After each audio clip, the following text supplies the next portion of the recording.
Hamzamo family, welcome to the Black with Fire Network 54 corresponding show on yet another wonderful Monday, the 23rd of November, the year 2020. We just have one more week left in this particular month of November. But nonetheless, you should not fret. Things are actually going to work out. We understand that at the start of the year, everyone did have some plans made for this particular year. But nonetheless, because of the COVID-19, many plans have actually been deferred to another year or to some other different time. But nonetheless, I do hope that, you do not defer your hopes for achieving whatever you would like to achieve in life simply because they have deterrence by the COVID-19 pandemic. And now, of course, also because of, for example, the restrictions with the travel.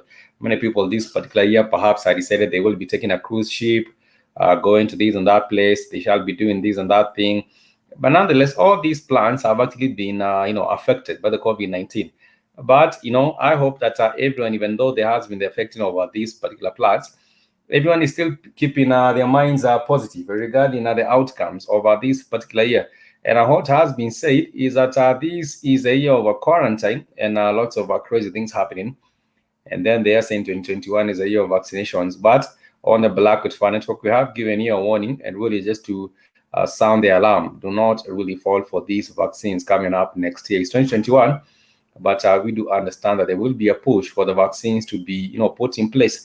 And many people have been duped into believing that once the vaccines have been discovered, everything will return to normal. Nothing will return to normal. Let me just say, from my personal opinion, I do not believe anything will be returning to normal anytime soon. For example, people right now have become accustomed, not doing greetings, not greeting each other. For example, if you meet up with a friend, there is a high likelihood that you might not be able to shake their hands. They will not be shaking their hands. And of course, even this whole issue of 1.5 or 2 meters social distancing has been infected. And I believe even after this whole pandemic is, if at all it goes away anytime soon, people will still not go back into, being close. The proximity will still be observed, and the social distancing will still be observed, even if there is the matter of the vaccines. And therefore, I do say do not really mess with these vaccines.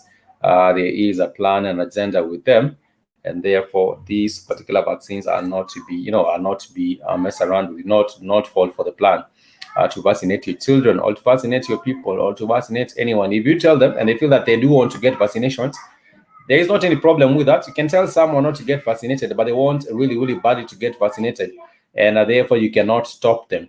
But nonetheless, I want to welcome you to the 54 correspondent right here on the Black with Fire Network. We take a short music break, and when we come back, we shall be addressing the matters of the day.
Yes, and we are right back right here on the Black Fire Network 54 correspondent show.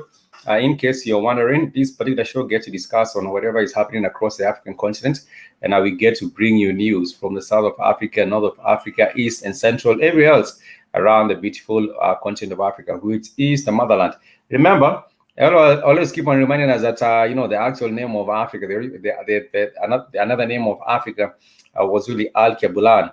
I will not ascertain that this was the original name. I do not know. I believe over, the continent having existed for millions and millions of years, perhaps the names have changed over time. But nonetheless, it's important to notice that Al-Kebulan was one of the names used for Africa when it comes to referring to the continent or referring to the motherland, and that is Al-Kebulan. And of course, there's many people that have seen Africa with a different eye. Of course, what has been happening really is that people have viewed Africa with the eye or with the perception of what has been given to them by mainstream media. But on the 54 corresponding show, we purpose really to give you the reality of the matter on the ground, and of course, to show you a different image of the continent of Africa. We do not just come and talk about diseases and poverty. Yes, there is disease and poverty in Africa, just like in any other different country. In Europe, you shall go and find disease and poverty. In Asia, you shall go and find disease and poverty.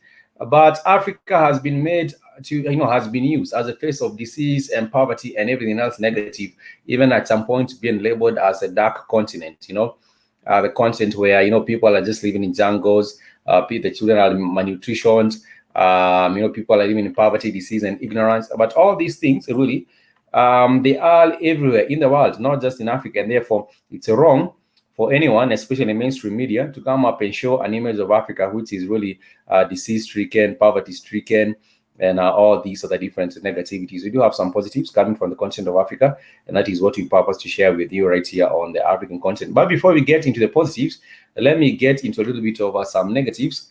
There has been the cyclone that has hit Somalia, and what has been happening is that there has been a cyclone that has hit the Somalias, which is Somalia's strongest cyclone so far, and it has been labeled as Cyclone Gati. and of course, 2 years worth of rain in 2 days, which is crazy. Because if you come to think of it, Somalia really is not a rainy place. Somalia is dry. It's a desert. Let me call it what it is. Most of the areas in Somalia are semi-arid. Of course, we have a few areas in Somalia that are good for agriculture, but for the larger part of Somalia, it's arid and semi-arid. And also, what you get to realize about Somalia is that apart from the issue of insecurity, because that is what Somalia has been shown on mainstream media, a place which is stricken with insecurity and poverty. Apart from that, Somalia happens to have some of the best and most beautiful beaches anywhere in the world. Come to Africa and look for the best beaches. You might find them in Somalia. And it also has Africa's largest coastline. When you are in Somalia, you are never very, very far away from the beach, which is a wonderful thing for some people who do love that particular kind of a sea life and beach life. But nonetheless, this country has been stricken by rainfall. Rainfall, which is, this particular kind of a rainfall would be spread out for a period of about 2 years. But now the rainfall just falls for 2 days. Somalia's strongest tropical cyclone is known as a cyclone Gati, ever recorded, could drop 2 years rain in 2 days. Like I was saying, Somalia does not really receive a lot of rainfall. Let me just share with us this particular image. Somalia, you can see the Indian Ocean here. And Somalia really does not normally receive a lot of rainfall. The rainfall is it's scanty. But they are saying with this particular cyclone Gati, which has made a landfall in Somalia yesterday, is a region's strongest cyclone ever recorded. You can see at this particular point, it's a Gati 03A 2212Z. We have had about cyclones in other different areas, but this was one of the strongest ever recorded. And they're saying that it's poised to drop 2 years worth of rain in the next 2 days in this area.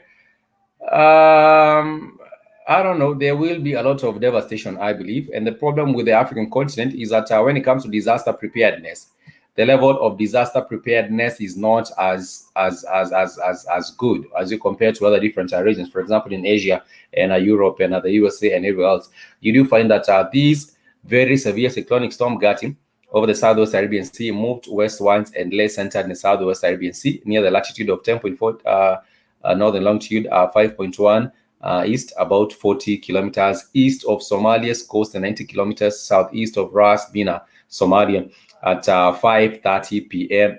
Yesterday, which of course was Sunday, 22nd.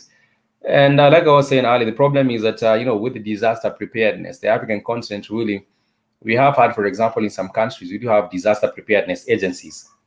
And these agencies are really supposed to be helping people to be ready for any kind of a calamity, natural disasters, or even human-made disasters such as fires. But the only problem comes with the funding for these agencies. For example, in Kenya, we do have the the Disaster Preparedness Agency. But if you look at the budgets that are being allocated to these agencies, they are minimal. And therefore, even when it comes to research, because you also need research and you also need proper teams for response, you find that these particular agencies are underfunded. And when they are underfunded, of course, you cannot be able to do as much. Thank you so much, Mr. Peregrine, for joining us on the broadcast. You all send a peace to you too, Mr. Peregrine. I hope that you are doing well. I understand that you got to live for some years in, was it Brazil? Or another different country. And of course, I believe when it comes to the issues of disaster preparedness, even in South America, I believe even in some Asian countries and even in Africa, as I was saying earlier, disaster preparedness, you find that not many, there might be a disaster which might have been foreseen. For example, this cyclone Gati, and people might have been advised perhaps to move from the areas and relocate for these particular times. But nonetheless, we do not have the full numbers of the people that have been affected by this particular cyclone.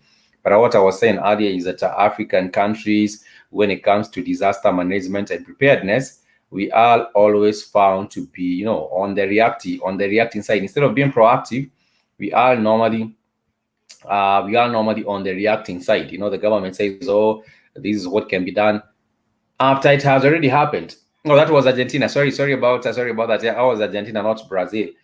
I wanted to know about the kind of a disaster preparedness we did have in Argentina, because I also believe in South America, countries such as Brazil and also Argentina and other different countries, you do find that the disaster preparedness also at some point is not a thing that the government has really put some effort towards forming. And when there are these natural calamities, for example, the cyclone hitting Somalia, you find that people only want to react and say, "Oh, these much people are dead, these much houses have been destructed, this and that has happened." But what about preparedness? There was some particular instance last year in Mozambique. There was a very, very big cyclone that hit Mozambique, and I want to share with us this briefly, even as we talk about the matter of Somalia. There was the cyclone that hit Mozambique. And when you come to think about the kind of damage that was done in this particular country, you do realize that Africa itself, we also need to invest in terms of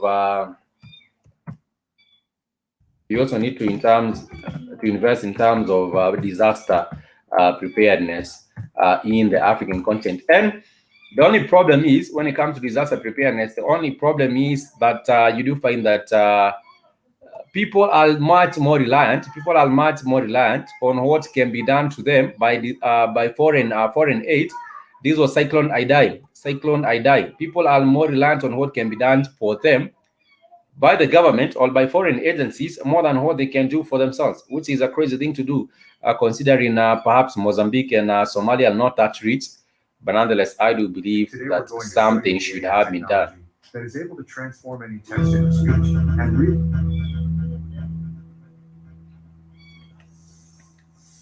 This was in 2019 in Mozambique.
This was a kind of devastation, or the aftermath of that particular cyclone in Mozambique, and the name of the cyclone was Cyclone Idai in that particular country.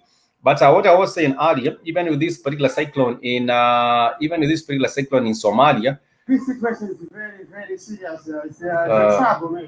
Yeah, I can say that we are. Sorry, let me just close that. I was talking about this particular cyclone in Somalia. What is happening is that they shall be receiving 2 years worth of rainfall in just 2 days. And what I was saying is that disaster preparedness is a thing that Africa has not learned even since time immemorial. If you go back even to disaster that has happened in the 1980s or the 1990s or 2000s, you do find that the country's government normally want to be disaster reactive and not proactive. And therefore, this might also impact the people of Somalia and hit them hard. With this particular cyclone. In Africa, we do not hear very, very much of the cyclones are hitting every now and then, just like in other different places. But nonetheless, I think in Asia, that is why we do hear about many cyclones hitting. For example, places like Indonesia, I believe Thailand, I believe in places like those. But right now, I do believe that things are changing. This perhaps has to do with the change in climatic, the climate change in the world.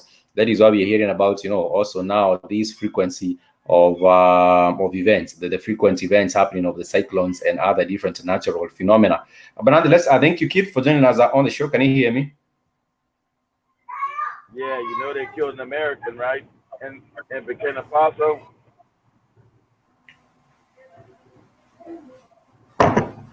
No, I didn't. I didn't know about the killing of the American. Was he involved with the government?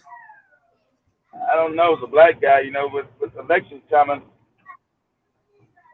I know they shot the shit out of his ass. Not to be funny, but they killed his But ass. With these elections. Yeah, I think they killed him Saturday. The military shot the shit out of his ass. I but don't know the circumstances. I don't know the circumstances, but obviously, when you don't understand Africa, families everywhere. If you don't understand Africa during election season, the African countries are corrupt. I don't know what to tell you people. You gotta know Kenya is dangerous right now. Uganda, they chopping people in the head, going crazy. You got Americans in Uganda getting assaulted because they don't know what the hell's going on. You don't understand when it's election. You've had dictators for 30 years and people want them out and they're frustrated. You think you don't understand the tribal shit.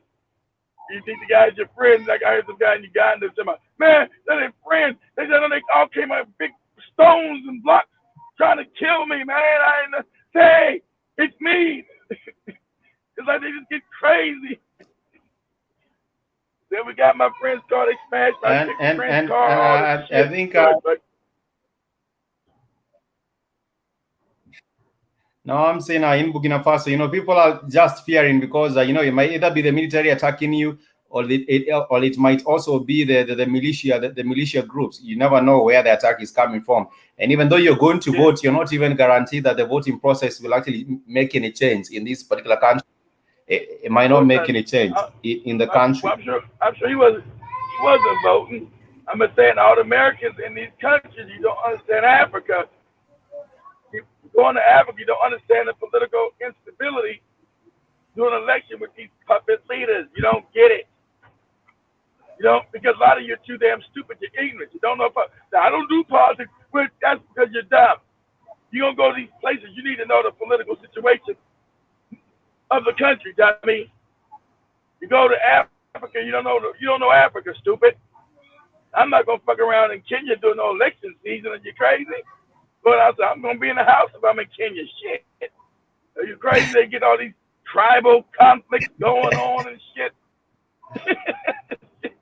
Or that's what you got going on in fucking Uganda. What they are saying, chopping up people getting. Go ahead, Spike. Pull up Uganda, Spike. Put up the cops. I'm saying from yeah. Oh, go ahead. That's the kitty box. Yeah, it's probably there. I'm saying what you're saying in regards to the American are being shot in Burkina Faso. They are saying the Associated Press spoke with 4 government and army officials who confirmed that the man was shot on Saturday. He was shot on Saturday morning outside the Baba Sai military camp in the outskirts of Ouagadougou, the capital city. Yeah, after trespassing and ignoring a warning shot by soldiers to stop advancing, the man died from gunshot wounds and was taken to the morgue at Yalgado Ouedraogo University Hospital. According to an employee who feared being identified, the government said it would put on a statement. You got to understand, stupid. These African puppets and these soldiers don't care about black people. They're the puppets of Westerns. And when you don't know shit, you keep advancing. They'll shoot this shit out you. That's all you. And Burkina Faso, man, why the fuck would I go there? Shit. Francophone country? I'm going to keep it honest with you. I'm not fucking. Hey, shout out to the brother who called me last night. I had a Lyft driver. He's from Senegal. Like, damn, you from Senegal? He's surprised I know about Africa. I said, I ain't never been to Senegal, though, but I've been to Ghana and other countries. He's like, man, your Francophones don't like the Anglophones. You're all African people. I know, man. I know. It's crazy. It's dangerous. But he was telling me, man, you hear about that American they killed in Burkina Faso? Yeah. We don't know political Africa.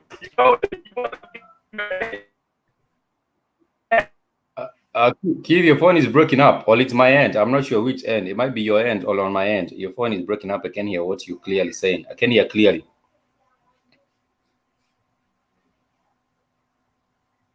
It's my end.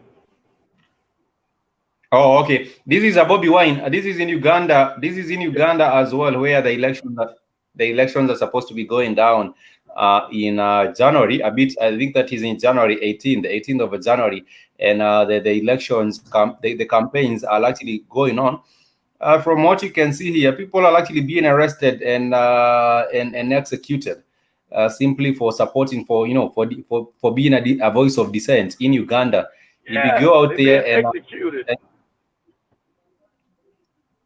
yeah, if you go out there and start saying, no, I'm saying if you go out there and start saying anything against a president who has been there since 1986, you will be executed, and you shall be facing the wrath of the government. That is, the government forces that are being used to go and clamp down on the voices of dissent.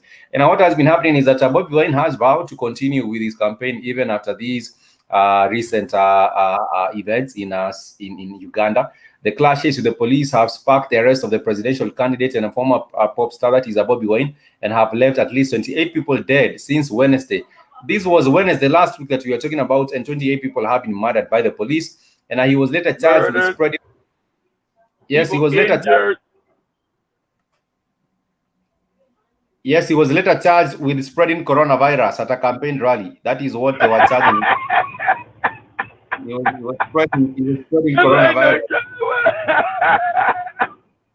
As I know, this goddamn assembly is corrupt as shit. Spread coronavirus. He knows right across the on his border, Tanzania, ain't nobody even got a mask. Right over there on the other side of Lake Victoria in Tanzania, ain't nobody even got a mask on. And sorry ass for 70 knows all this with his corrupt ass. But you bet. All you Americans that went to Uganda and you don't know the history of the country, you don't want to know shit because you're dumb. You niggas have put your own life at risk. You think I'll be fucking around in Uganda doing some goddamn election season? You niggas don't know the politics, and you run around. All you Americans are getting attacked. You know what the fuck is going on? Some people just coming out hitting me in the head with bricks. Yeah. You know why? You know where I'm going? You know where I'm going, goofy niggas? It's called Tanganyika, Tanzania now. I ain't got this goddamn political and tribal strife. I'm not going to no country that's not ran. And you got the ignorance because they made their population ignorant and shit. They don't know what the fuck is going on. Oh, go ahead, Mike. I wish we had a person with access in Tanzania as well, but nonetheless, we shall try build the connections ourselves. I wish we had a person with the connections in Tanzania, because we might be able to just get a few things done in terms of setting up things there. But nonetheless, what was happening with this is that Bobby Wine, there are other different opposite people who are vying for the presidency. There are 11 of them, but Bobby Wine has been targeted the most. There are other 11 different opposition candidates who are trying to vie for the presidency, but Bobby Wine has been the one whose focus, the main focus has gone to Bobby Wine. He's the most popular, that's why. Yeah, he's the most popular. The other 11, I don't think the other 11 has been arrested. I don't think any of the other 11 have been arrested, because they know that. But I'm also wondering, Keith, you were talking sometimes back, and I'm wondering where is the funding coming from for Bobby Wine. We are not also sure where the funding might be coming from, because you might have a new boss that is the same as the old boss, but nonetheless, let's see how things go. He's a puppet. Oh yeah, he's a puppet. He's a puppet. He's a puppet, and the West might get tired of him. They want to put the new puppet in. 70's old. He might die in office, and if he dies, some real person might pop up in Uganda that they don't have control over. That's always the scheme. 70 is a puppet. No way nobody wants you to be in power 30 years. You ain't done shit for the country. Uganda ain't no power. You 30 years in office. You haven't done shit. You haven't done a goddamn thing. And they worry about because Africans are peaceful people. They keep these puppets in too long. They only start doing shit when it's election. These African children need to rise. These children. Africa's got youth. The youth going to rise up. And just like you went on the show 2 times last week when Maria was on there. Some of the youth don't know anything. They've been made ignorant. Like she said, same thing you said. You know, they love Bobby Wine, but they don't know he's a puppet because they can't critically think. They haven't been gave critical thinking skills. That's why Africa's always a powder keg of ignorance. These puppets don't want to teach them, and it ain't in the white man's interest to teach their ass. They don't know what the fuck is they know they're angry and their life stinks. But they haven't been taught it critically. Like that show you did on which was brilliant. The one you did on the Berlin conference again last week, right? You know that information spikes backwards and forwards. Do the regular Kenyan spikes know that information the way you know it spikes? No one knows. No one knows the way you know it. Yeah. No one knows where the boundaries came from. No one knows who set the boundaries for Kenya, for Uganda, for Tanzania. Most of the people, if you ask, did the government of Kenya decide where the boundaries reach? People are like, yes, the Kenyan government decided where the boundaries might reach. No one knows. If you ask people on the ground, people have no idea what was happening in the boundaries. So it's a level of incompetence, a level of ignorance. See, you know the topic. They can't have people like you in Africa, like too many spikes in Africa. You're anomaly again. You are anomaly. You can't. The people of Kenya are ignorant as shit. So that helps what? The ruling class. It helps white people to ruling. It helps the Kenyatas. They can come in now and play the tribal games. 2021 is going to be a tribal war in Kenya. Tribe against tribe for power. People don't know the things you know. Like you get to talk what you know, Spike. They're like, what are you talking about? Go ahead, Spike. Yeah. I think if I get the opportunity to do that outdoor, I'll try to get a few young people to join us on the outdoor show and ask them some of these questions. I think I might get some answers from them, whether they know where the boundaries came from. I think that might be the topic of our conversation. I'll be asking them where the community, the tribal boundaries came from, or the country boundaries came from. Most of them, I believe, do not have any ideas. I think I'll be doing an ambush on them, just asking people where they. What day you gonna go out there? Wednesday, Thursday. What day you going out there? Yeah, Wednesdays or Thursdays. I will be asking some of these individuals, how did these boundaries come about? And people probably have no idea who actually set them up or why that we have Kenya. Ignorant. Yeah, it's ignorance. The ignorance is why. Yeah. And those leaders, you don't understand that. Those puppets love the ignorance because they don't. You don't know what you know. You're angry. You know stuff's not right, but you can't formalize why you're angry. You don't know what like Maria said. You don't know what the fuck is going on. You're too ignorant. You can't put it all together. What most, for example, right now, what most African youth are worried about is how to get a job. How to get something going on for them. They are not worried about what else is happening around the world for them. Even if you tell them about the vaccines, they don't care much about the vaccines. They care, how can I get a job? How can I be independent? Because you have been kept in poverty, there are no jobs here. So I believe for the first priority of the African youth in Kenya, for example, in Kenya, I'll be asking them what are some of the matters perhaps that they are more concerned about. And you might be hearing people talking about how to get a hustle, how to get a job, how to create something for themselves. And if you ask them about the issue of the COVID-19, I think I'll be focusing on those three things: employment, the COVID-19, and also the identity. The boundaries in Africa and the division of the African people. Spike. The Kenyatta and the Kenyatta clan have been in power in Kenya since 1960. Why have they? Why have they not built a vigorous manufacturing base in Kenya? First thing you do is educate your people. You come in, you say, this is what they always talking about Singapore and what the Asians did. Asians first educate all the people. Then we got to educate, because the Asians were dumb. These are dummies. What are we going to do since we've now defeated the Europeans? Okay, we got some educational system that benefits us. Yeah. When the Vietnamese beat the French, because it was a French colony. They say, well, let's keep the French language. You don't see nobody in Vietnam speaking no fucking French. You don't see nobody in Vietnam learning the French, those French textbooks. They threw all that shit away. They said we got to educate our people to be able to critically think, whether it overthrows us or not. We can't have a viable government with everybody stupid. We got to have everybody on the level of Spike. If we're going to succeed, we gotta have people on the level of Spike. We can't have a bunch of dummies.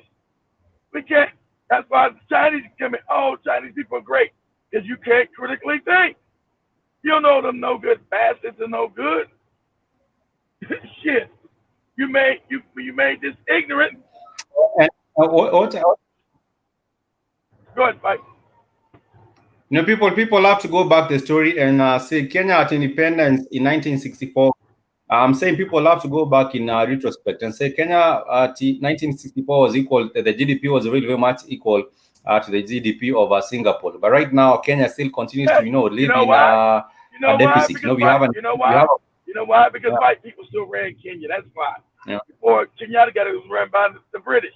So they were going to make sure it was yielding money because a bunch of white people still lived in Kenya to own a lot of the land. That's why.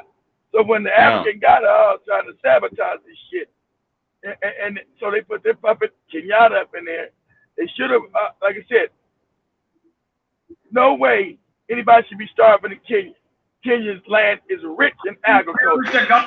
So what you should have been doing, educating your people, and then setting up food so Kenya would always be self-sufficient. Should no one be starving in Kenya at all? Kenya is still the jewel of the East. Kenya should be way, way more rich than it is. Kenya should be a rich country, period. Yeah. But it's been mismanaged by puppets and the British. As long as they steal their money out of there, you got half these white people that own the land Kenya growing flowers and shit, right? They growing flowers for the British instead of food for the Kenya. That means somebody should have been taken out of power, shot in the head, got rid of. Go ahead, Mike. I'm saying, but that didn't happen, and I think we shall take a short break. But this particular break, I'll be using this particular break to take you to Zambia. Let me just take you to Zambia with this particular video. Oh no! let me take you to Zambia. Let me. That's the best case of Africa. Let me take you to Zambia because they are saying that the Zambian people try to go to mass, and this is what happened to the Zambian people right here, real quick. Not because they are easy, but because they are hard. Because that goal. Amidst the height of the space race between the US and the Soviet Union, Zambia, a small country in southern Africa, got independence in 1964, and apparently one of the first things Zambians thought was expected of them was to beat these two superpowers at their own game. The Zambian director of the National Academy of Science, Edward Makuka Nkoloso, had big plans to land Zambians on the surface of the moon, but for Mars, his plans were even more ambitious. Makuka wanted to establish a Christian ministry to the presumed primitive Martians, for which he was sending a spaceship containing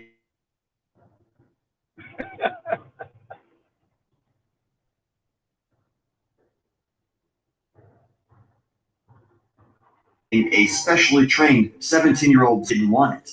The participants of the program were called Afronauts, a term he coined himself.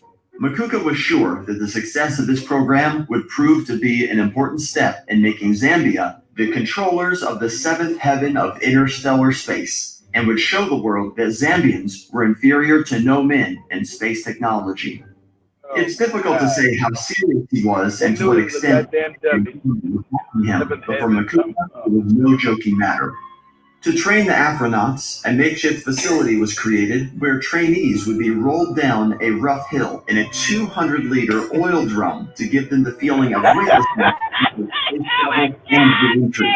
In addition, they use a tire swing to simulate weightlessness. Named Burkinabe with a drum-shaped vessel made of aluminum and copper. And according to Look at Makuka, these shit, man. These niggas are supposed to be dominated. October in 1964, Independence Day, but it was purportedly denied permission due to being inappropriate. Makuka went as far as asking the United Nations Educational, Scientific, and Cultural Organization for a grant of 7 million in Zambian pounds to support his space program, a response to which he never got. It is also said that he requested 1.9 billion from private foreign resources. Of course. But to Makuka, Everybody's taking this too far serious. Rolling ties down, barrels down heels. Talking about that there was too much shit. You're an going idiot. on. So you got the mind of a child. Makuka suffered a major setback when his space girl, Martha Mwambwa, got pregnant and his parents took her away. Got the mind of a child.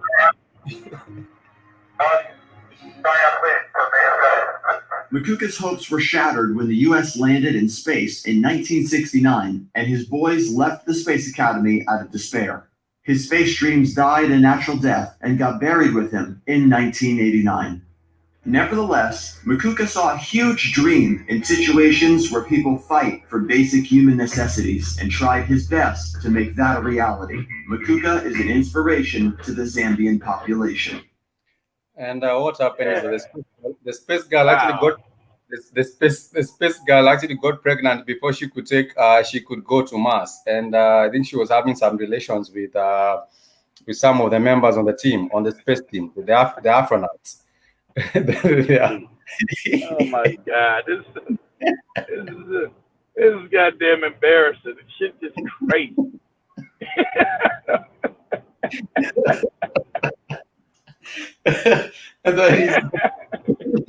that is a space team. That is a space team led by Makunga, and he also requested for some money from the UNESCO and some other different financiers to see if he could beat the Russians and the US to space. Idiot.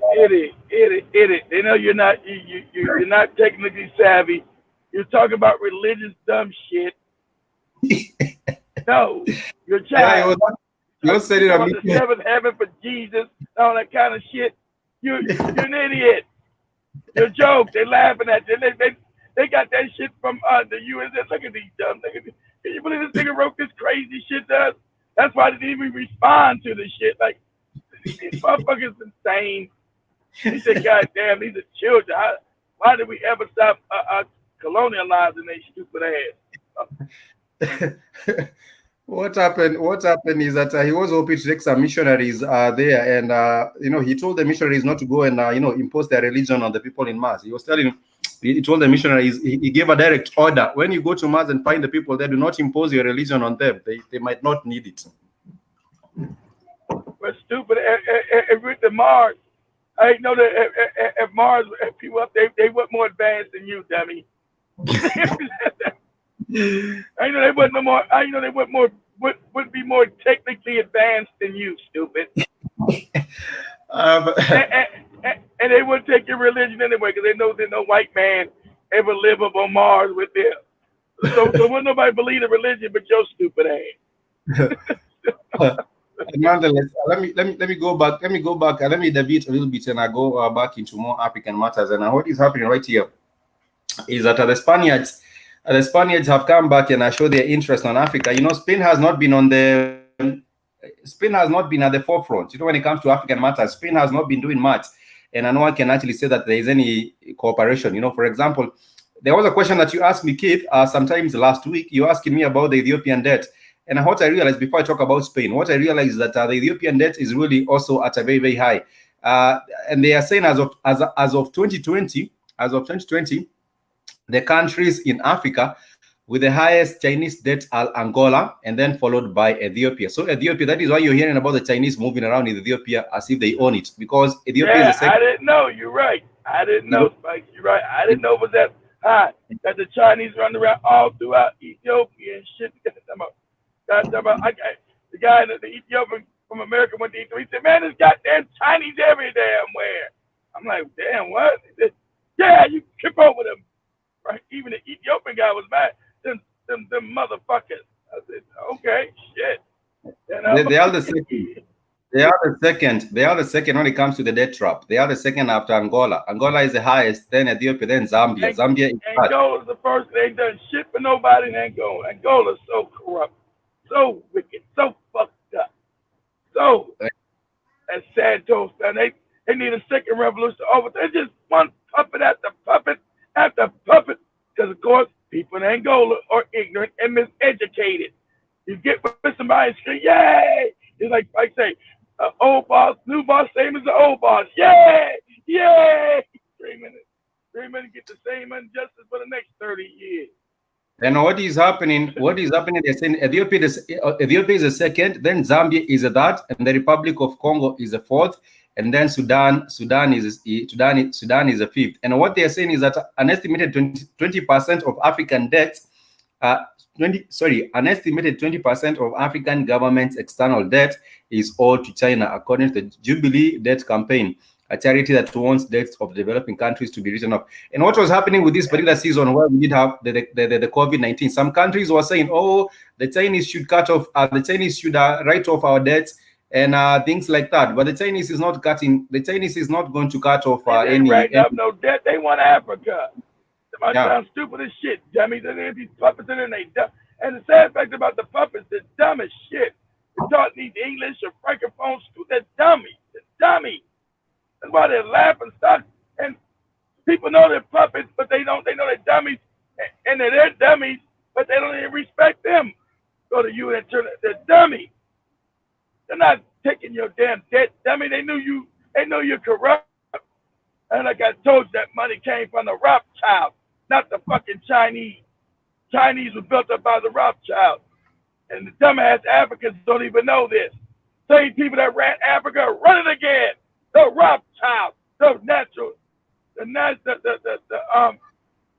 federal bank system that they set up. They built China. And I'm glad people are now finally saying this shit. I'm glad people finally understand what I've been telling you. Everybody's starting to finally say it. Chinese miracle my motherfucking ass is a way to get back into Africa and the dumbass African being stupid, the bumbling leaders. Oh, the Chinese are our friend. Child, dummy. I think at this particular point, Kid, I'm saying at this particular point, I am quite certain the Chinese would have given some money to the Zambian to go to Mars. I think they might have given them a debt. If it was in the present times, the Chinese would have given the Zambians maybe $15 billion for them to invest in their space program. I thought Zambia was the worst with these Chinese. I know Ethiopia is too. I thought Zambia was the worst with these damn Chinese people. But now I see you motherfuckers think they in Africa to helping you. I mean, they want the continent, stupid. Fuck is wrong with you? Kind of fucking raving idiot. Everybody's your damn friend because you've been made ignorant to poverty. Ain't nobody been your friend. African people, we got no friends. We have no friends. But you'll love an Asian or a cracker, but you won't love your own brother. You'll fight your own brother in Uganda. You'll fight your own goddamn brother. He's a different tribe. The Asian's a whole different race on your dumb ass. Caucasian's a whole different race. But you'll hate on another black man because you're ignorant and you are idiotic and you're dangerous. You're woefully ignorant. Chinese can't stand your and black I believe what is happening. I believe what is happening. I will try share with us this particular map. There is a map that has been shown here of the debt trap diplomacy, and you can see Africa, and we do have the Chinese debt on this particular image on the right, and then on this particular map we do have the countries that have been shown to be having these particular debts. These countries, of course, as you can see them, we do have. I believe Kenya is right here. We do have Ethiopia. We do have Sudan. We do have other countries in the west of Africa, in these particular parties in the west of Africa, and we also do have some countries at the southern east part of Africa. We also do have them also having these particular debts. Like we said, I believe some of them also do include Angola. But I wanted to share with us a brief story about what also is happening with the diplomacy with Spain. Spain is back on the African continent, and the country that they are trying to quote, the country they are trying to get, they're trying to quote is Senegal. Senegal, of course, was a French colony. And what is happening is that the Spaniards foreign minister did go into Senegal to discuss the matter of migration, because we understand that there are many people coming from Africa trying to get into Europe, and when they get to Europe, they will be going to Spain, Italy, Portugal, North. And Spain, yeah, it's broke. I believe Spain is broke, and it was the Senegalese who colonized Spain, called Al-Andalus, the Moors, when they went into goddamn Spain and controlled it for 1,000 years. So, but I believe Spain has. Spain, it's a scramble for Africa again. Go ahead, no, I'm saying Spain has. Sorry, Senegal has forgotten its. I'm saying Senegal has forgotten its history and the Moors. They do not remember their greatness, and therefore, when Spaniards, the Spaniards coming, they are humbling themselves. They will humble themselves, and they will try even put the red carpet for this particular foreign minister of Spain in Senegal. Or last, they are the same people that did civilize the country. Senegal on Sunday received Spain's foreign minister Arantxa González Laya as part of the Spanish government's diplomatic response. Spain is broke. To the steady build-up of migrant rights. Spain ain't got nothing. Spain is broke. Spain is only propped up by the World Bank and they probably have something to get from Senegal. And I want people to understand this. The IMF has told you it's not a government bank. The World Bank is not a government bank. Who owns it? Oh, could it be the same vicious ass Rothschild and Rockefeller own that shit? It's not a government entity. It is. The IMF is not a government entity. All these debt trap loans, they're not giving you no damn loans. And these puppets never give it to the people. The people stay in poverty. It goes to benefit the puppets and their families.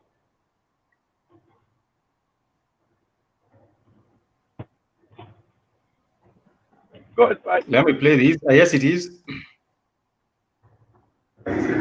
Senegal on Sunday received Spain's foreign minister Arantxa González Laya as part of the Spanish government's diplomatic response to the steady build-up of migrant arrivals to the Canary Islands. González Laya met with Senegalese President Macky Sall to discuss migration and border cooperation between Spain, the European Union, and Senegal. Senegal, 1,500 kilometers away from Spain, has become a major point of migrant departures. An agreement regarding social... We didn't actually realize that Senegal was 1,500 kilometers from Spain. I think that is about the journey to go to Mombasa from Nairobi, and then maybe get back. No, not really get back. Let me see. I didn't know Senegal was that close to Spain, but this is what is happening. There has been the situation with the migration, but security that would enable Spanish citizens in Senegal and Senegalese citizens in Spain to continue contributing to their nation's own security despite being abroad was signed. More than 18,000 people fleeing poverty, violence, or other circumstances. That is what is happening. I think the Spaniards are really just interested in stopping the flow of people from Senegal. But nonetheless, let me see. I'm trying to get the distance. People ever leave in Senegal, like the brother I got a ride from, because Senegal with all its diamonds and all the resources they have, it's forward. The French have stolen all the money out the country. And Senegal is just as corrupt as any other African country. Any francophone country corrupt and run by the French behind the scenes. France has never left Africa and has no intention of ever leaving Africa. Like he asked me, do you parlez-vous But the français? Spaniards really. I said, no, I don't parlez-vous français nothing. This brother asked me, do you parlez-vous français? I don't parlez-vous nothing. I don't know what that means. I don't know what that means. But nonetheless, let's go back into the main issue of the day. That means, fight. That means, parlez-vous français means, do you speak French? Parlez-vous français. It means, do you speak French? They just say, me no English. Just say, me no English to the Mexican. Is it me no English? How do you say, I don't speak no? Me no English. Exactly. Me no English. Yeah. Exactly. But Spanish just say, yeah, me no English. Yeah, the Mexicans say, I don't speak English. But the French ask, parlez-vous français? Do you speak French? So yeah, it's about the same exactly. Me no English. Me no English. I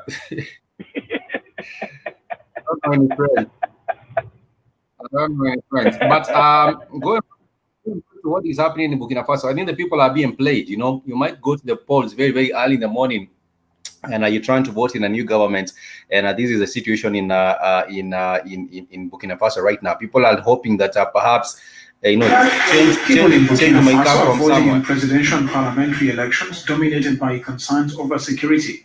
Near daily militant violence has affected almost all spheres of life in the West African country and driven more than 1 million people from their homes. First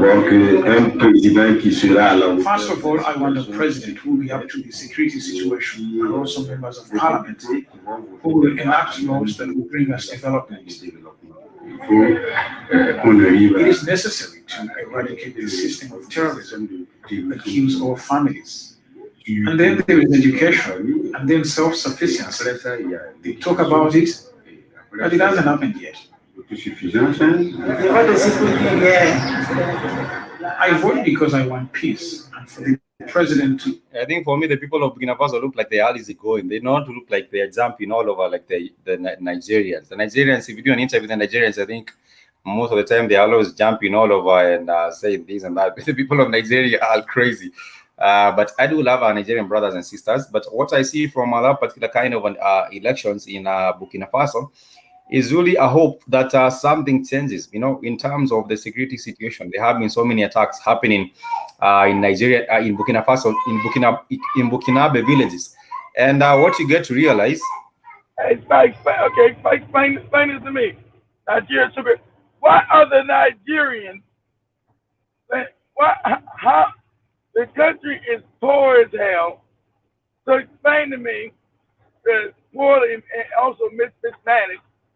Explain to me, how can the Nigerian politicians have the biggest salary of any politicians in the world, Spike? In the world. They're not a major power, more than Americans, more than the English, the British, the French, the Germans, the Russians. The Nigerian politician is the highest paid on the planet. Look that shit up, Mike.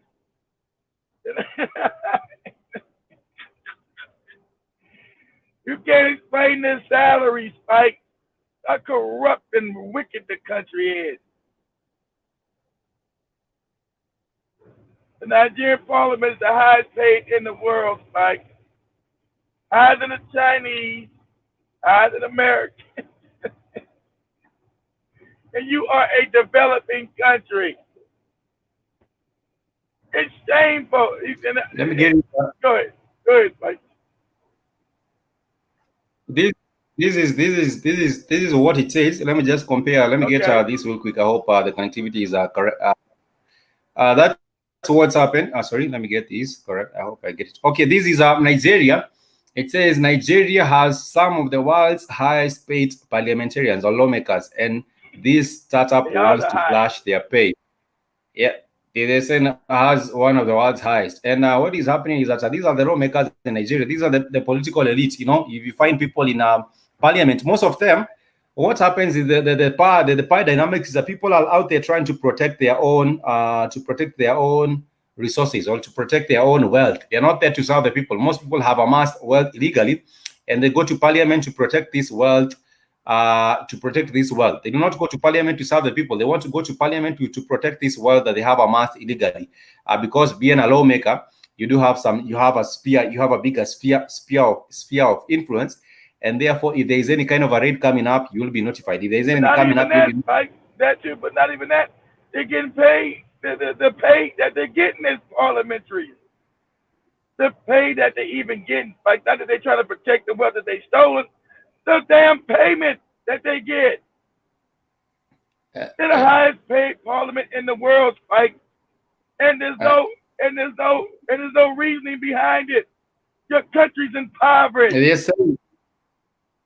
They're saying they get a salary, they get an annual. They're saying the Nigerian legislators get an world top. Sorry, they're saying Nigeria's legislators among the world's top paid receive an annual salary of between $150,000 to $190,000 per annum. You know, this is the earning $190,000 per annum, depending on the exchange rate. At current exchange rate, Nigerian lawmakers would make around $160,000 more than British. They make more money than the British lawmakers, who make around $105,000 according to data from The Economist. In fact, until plans in oil prices started putting pressure on Nigeria's naira earlier, Nigerian lawmakers were the second highest paid in the world. They were the second. I don't know the first. I'm trying to figure out the first. I've always known Nigerian is the first. They make more than Americans. Who's the first? Who's the first? There's nobody as lawmakers get paid more than Nigerians. The Chinese don't make that much. No, they're saying the U.S. They're saying the U.S. The U.S. does. Then Nigeria. They're saying the I don't believe that. No, they're saying from here. What they're saying is that they're the only country that comes in before Nigeria is the U.S. at 174. Then Nigeria has 160. Then the UK has 105. Then South Africa. Then Kenya. Kenya is also another corrupt country. Kenya and South Africa. Look at this. Kenya. Damn. Kenya's number 5. Yeah, in South Africa. South Africa is number 4. Oh my God. Now Kenya is even worse than Nigeria then. Because Nigeria's GDP is 400 billion. I think Kenya may be 100. I don't think Kenya's even 100 billion. I think Kenya's maybe 90 billion. Yeah, about 80. I think it's about 80 billion. Yeah. Okay, about 80 billion. Oh my God. It's more corrupt than goddamn Nigeria. God damn. Let me see how much. I didn't know Kenya was that high. Kenyans actually do not know it. Kenyans actually do not also know it. Kenya also. I didn't know it. God damn. It's 87. It's 87.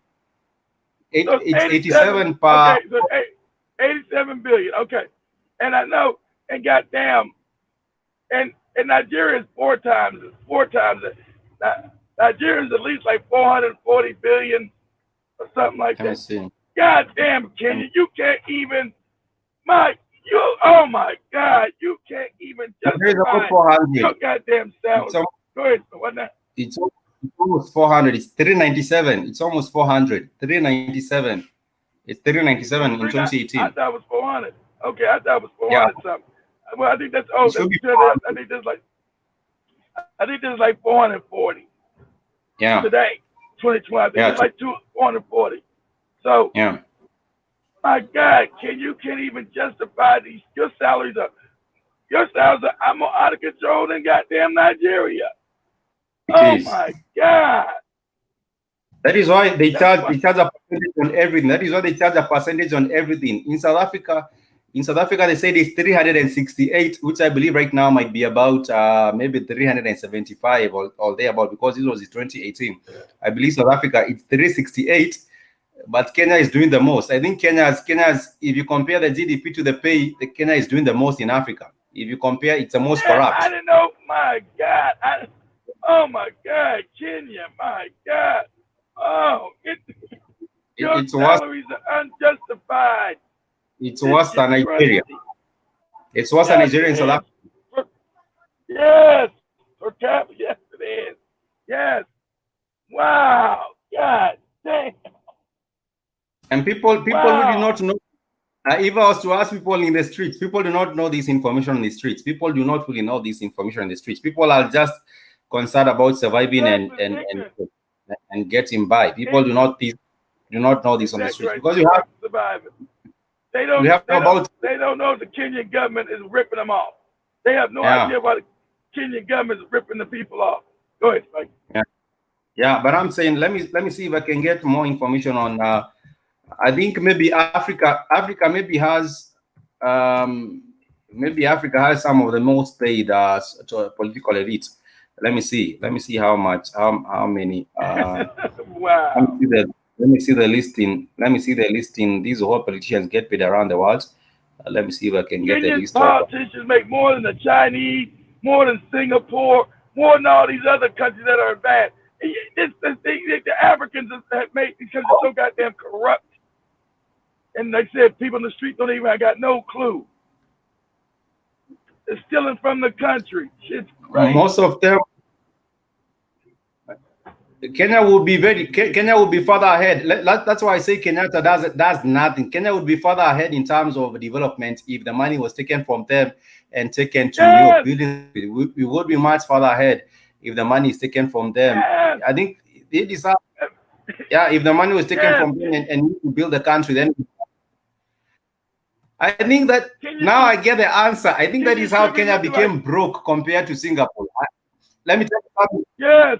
Yeah. Yes. I think I found the answer. That is why Kenya and Singapore cannot compare, because all the money. Yeah, I think that is where the money is going to. No, the money is going to pay in parliamentarians. Yeah. Yes. It doesn't. Most of the GDP is going to. The GDP is only $90 billion. The Kenyan politicians are making all the goddamn money. They're stealing all the money from the country. That's why it's tribalism going on. It's views in the street because that's where all the money's going, to these corrupt politicians. Yeah. That's why they want to keep tribal shit going. They keep stealing. That's why the country is broke. Yeah. That's why the country is broken. Yeah. It's got everything it needs to be a goddamn superpower. But these corrupt people put in power by the British. And they keep the same corrupt system going because it benefits them. Just like Nigeria. I wish the first order of business would have to break down these payments to the political elite. I think the first order of business would rather be, just check what is going on with these political elites and slash it down and make it as low as any other, as maybe perhaps like Ghana or maybe another country in Africa. Make it very, very low so that we do not have all this nonsense going on. That would be the first order of business. That's what's supposed to be. You're political. You're supposed to serve the people. How are you making all that much more than the people? You're not serving any people in Kenya. You don't give a shit about Kenya. You care about your own pocket, your own family.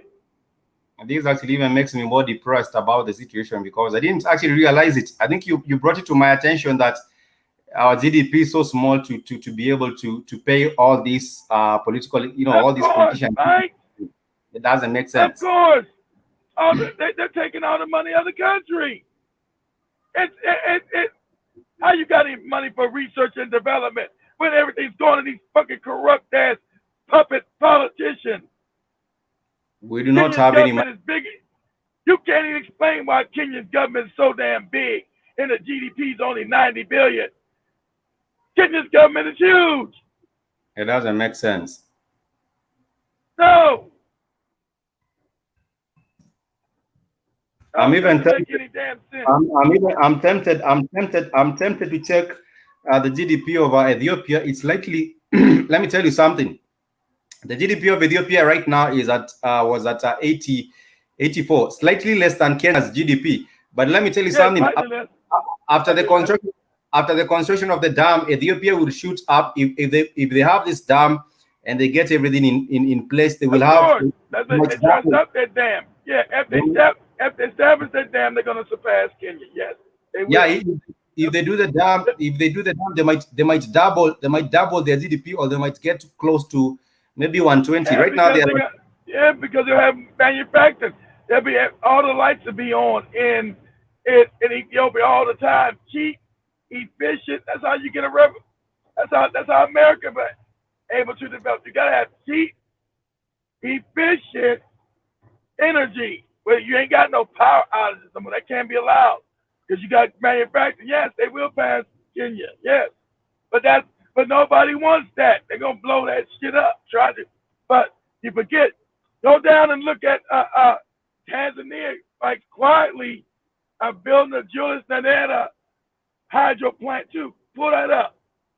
Yeah. Tanzania's going to surpass Kenya too. Pull it up. Julius Nyerere hydro power plant. John Magufuli is quietly building that, and ain't nobody saying shit.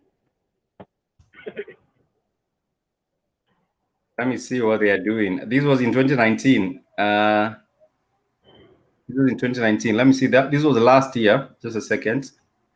I think they are wise. They do not go and advertise everything out there. They are trying to be wise with it. This is Julius. Yeah, this is Julius Nyerere hydropower station. They are saying the power station is equipped to produce 5,920 GHW, not combustion this, of power annually. And what they are saying is that the government of Tanzania has been considering establishing this since the 1960s. When fully developed, it will be the largest power station in East Africa. I think when they do this, they will surpass Kenya and Uganda. Kenya and Uganda will be behind because this will be the largest. Mike, yes, you will be. Yes. Yes. And you will be. This actually makes me more depressed about what is going on with our country because the money, we are being raped by our own politicians. You know, these are countries, the economy is being raped by our own politicians, and they are taking almost everything from the country. And therefore, if you're making the most and everyone is taking it home, then you do not have nothing. Nonetheless, we are winding up the 54 correspondents. All the money. Supposed to be a revolution in Kenya, and African people were too calm. I hate this, the political class in Kenya gonna have to be wiped out. Kenya should be much more. Kenya has the money for development. Has the intelligence. Kenya should be as rich as Singapore. That's just a fact. That's just a fact. That's just a fact. It has everything it needs to be a superpower. But you got corrupt officials in cahoots with the British who keep Kenya impoverished. Now you get the Chinese debt, and no reason why Kenya couldn't put up a hydropower dam right over there in Lake Victoria to power the whole goddamn country. It's possible. It's very, very much possible to do that. It's possible. You got the money. Cut the politician's salary. You got the educational standards to do it, just like they do in Tanzania. Tanzania is no smarter than Kenya. It's just less corrupt. That's it. Exactly. That's it. And what happens? What needs to happen really is the first and foremost important thing is that for the information to reach to the people, because most people don't really know this fact that we're talking about right here on another show. Many people on the streets. I think I'll be them. I will try ask some of the youth if I get the opportunity on a Wednesday or Thursday to ask some of the youth these particular questions and see whether they have any idea. They do not have any idea. Benefits, Mike, I'm President Kenya. You think it benefits me to educate you for real? You think it's my benefit? No, it's not my benefit to educate the elite class, send them to the British and all these boarding schools, teach them all that English stupid shit. It's not my benefit to have a bunch of spikes run around Kenya. You crazy? That would destabilize the country. It wouldn't be of any benefit. But nonetheless, we shall continue with the conversation. I hope that on Wednesday or Thursday we shall be able to have a few youth and talk to them and let them understand, or I'll ask them what is happening with the government or with our country. But nonetheless, we want to thank everyone for joining us on this broadcast. It has been enlightening. It has been enlightening. No, she's actually on her way. She had to stop by and collect something from our previous school. But nonetheless, we do hope that everyone is we hope that everyone is doing fantastic, and we shall be having the other shows right here on the Black. I didn't mean to depress Mike's family, but he's it's educated now.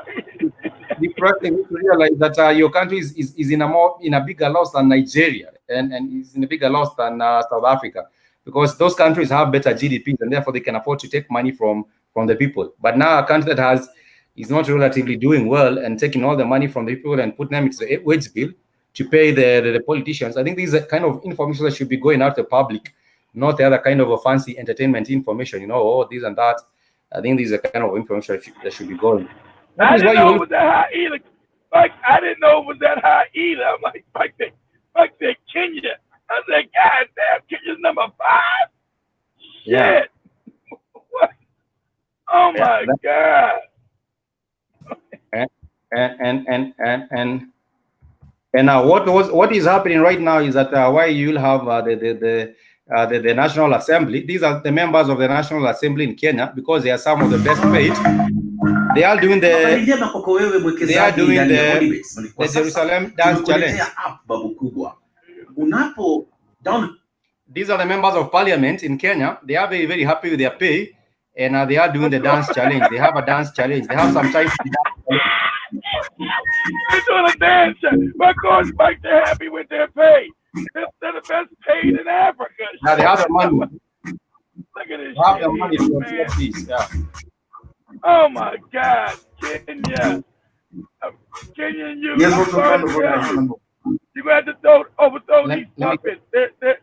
These people have stolen the wealth of Kenya, and they have mismanaged the country. No, not only have they stolen the wealth, they've mismanaged a very rich part of Africa. I didn't know it was that high. I thought theirs is even more outrageous than Nigeria's. It's just, oh my God, I had no clue. I said, Kenya. This is what is happening. This is what is happening. It's unjustifiable.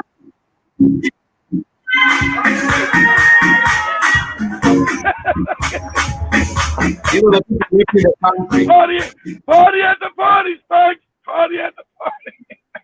This is party after party with our own money.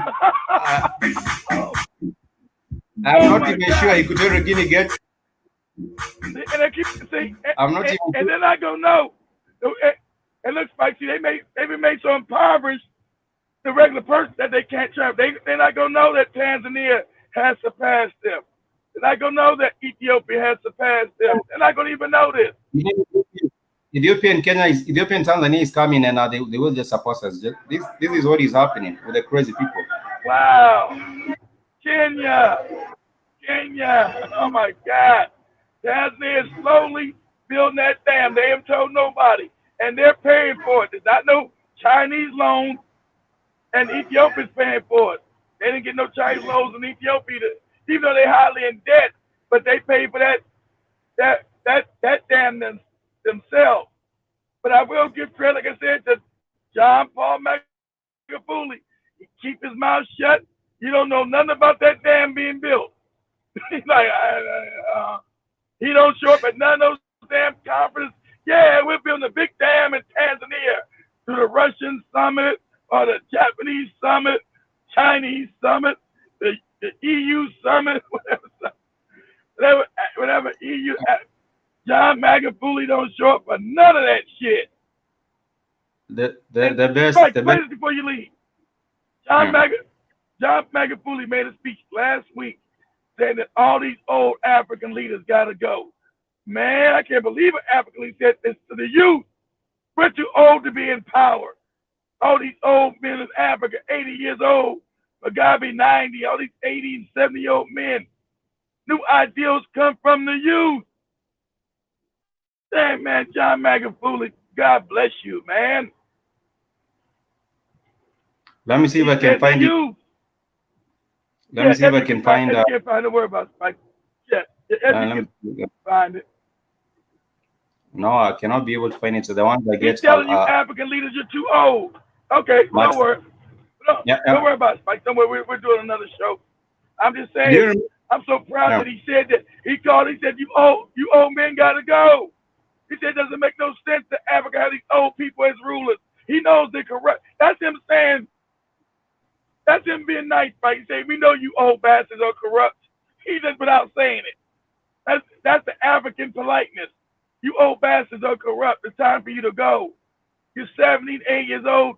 You're destroying Africa. He said, you're destroying Africa, you old ass men. You're corrupt. Like Paul Beer's like 80 years old in Cameroon and the other old nigga over there in Equatorial Guinea. Oh, you old niggas. And Mugabe's 93-year-old. Mugabe's 93-year-old is still in power. That was still in power in 2017. It's crazy. Mike. Doesn't make any sense. Mugabe was young back in World War II. Mike. He's a young man back in World War II. He got the ideas of some shit from the 1940s, Mike. Yeah, his jokes. Most of his jokes were the World War II jokes. You know, he was making most of the jokes. I think he could remember were the World War II jokes. Anyhow, I mean, he's dead now, but that's when he was a young. That's when he was a young man. His ideals are 70 years old. 70 years ago, he was young. That's depressing. But nonetheless, he still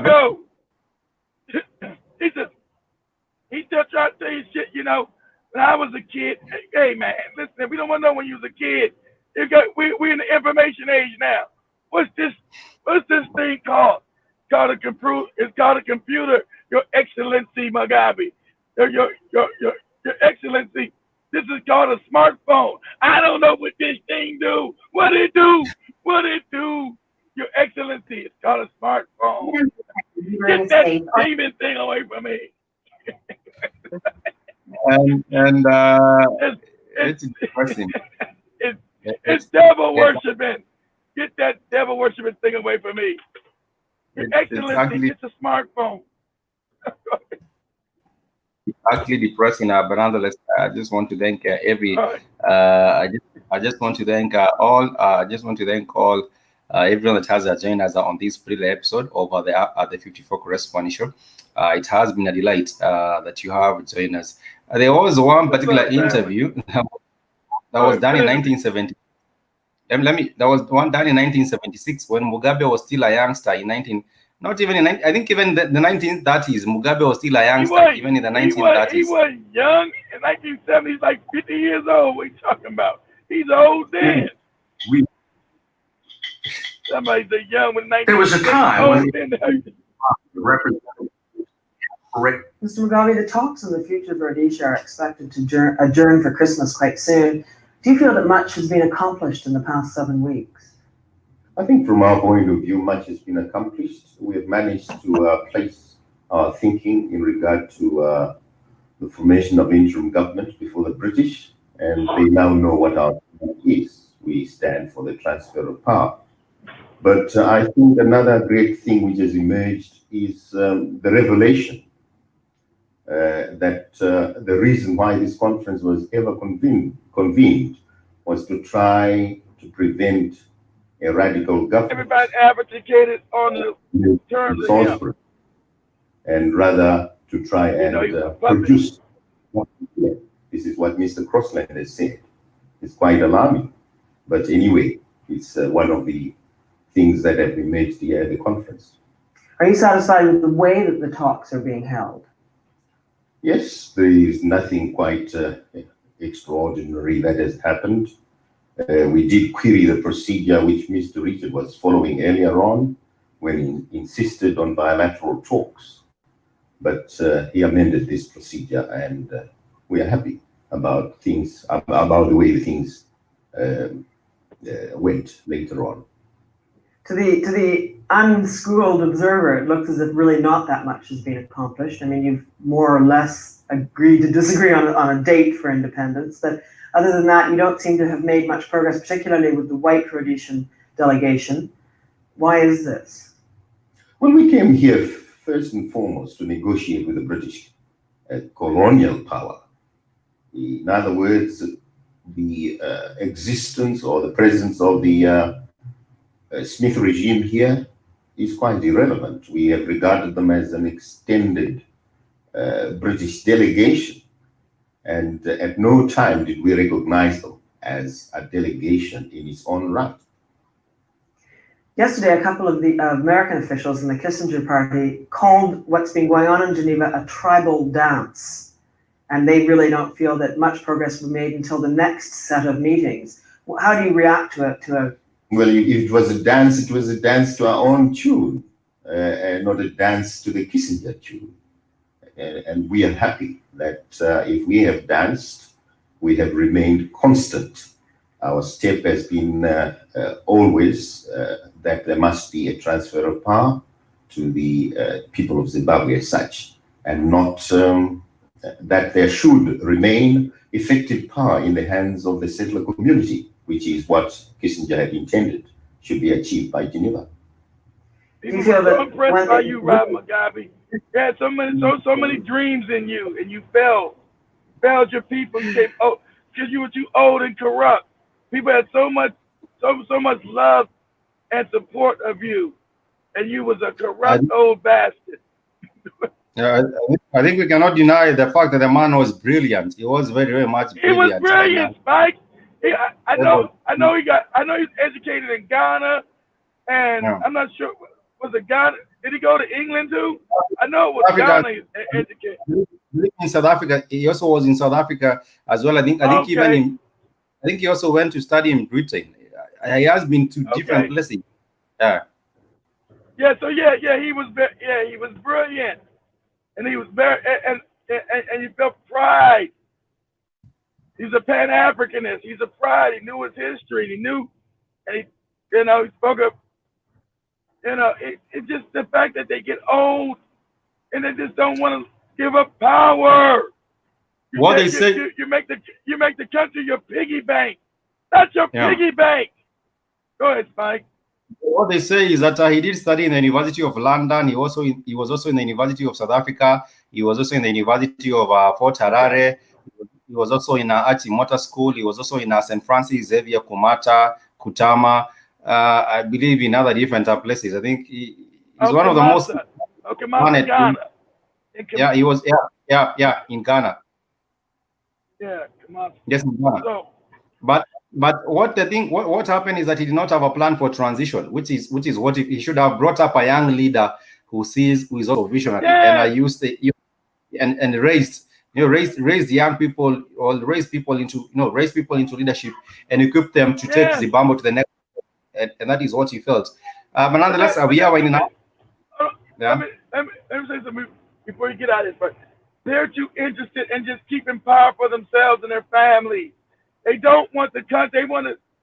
It's like an African. I don't know what the fuck is going on with these African people. You got to love your people more than you love your own raggedy ass self. And you haven't had that. You haven't had that. You got that. You got to love. And since they've been raised in the West, they have contempt for African people because they're intelligent, and most African people have been left ignorant. So when you're that intelligent, Spike, a lot of times you have contempt for your own people because your people are so ignorant. You're like white people. You have contempt for Africans because most Africans, sadly enough, are ignorant, and you have open contempt for those people. They say power corrupts. Once you have power, or once you're in a position of power, it corrupts your mind, and it corrupts. Power corrupts. Ultimate power corrupts ultimately. Right. Yeah, it's like a virus. Gets into you, and things start changing. But nonetheless, thank you so much to everyone. Thank you, Keith, for giving us this platform. We really appreciate. I have been learning as well. I have been learning as well. But nonetheless, we want to. Yeah, you know a lot now. You're dangerous, Spike. You are. They're gonna come lock your ass. They're gonna lock your ass up. You dangerous. But I'll be sharing. I knew when you did that damn that conference show. That was so well done. You did last week. I said Spike knows too much. I will be asking. You did that. Yeah. You did that show. I said, Spike knows too much. Go ahead. I will be asking people on the streets to tell me what they do know about the conference or what they do know about the issue of the COVID-19 and the issue of the boundaries. Nonetheless, thank you so much. A much peace and love to everyone. Hey, Spike, before you get out, let me ask you one question. Spike, you didn't learn nothing. You didn't learn everything you know now. You didn't learn nothing that in school, did you? You didn't learn none of that in school, did you? From what I learned in school, it was dressed. It was what can I call it? It was sugar coated. You know, it was. There is a way they dress it, or there is a way they brought this to your attention. And when you come to think of it, the information is not really as it's supposed to be, and therefore you might think this is what happened, but this is not really what happened. I heard about the 1884 conference. I heard about the 1884 conference, and I learned a little bit about it. But there was no one tells that there was not any black man in the 1884 conference. There was not any concept. You know, they want to sugarcoat it and make it seem as if everyone was on board, the Africans were on board, everyone was having a good time having the conference. Africans weren't involved in none of that shit. So the Africans are plotting on their own genocide and they're stealing of their land. Anyway, thank you so much for joining us. Until next, much peace and love.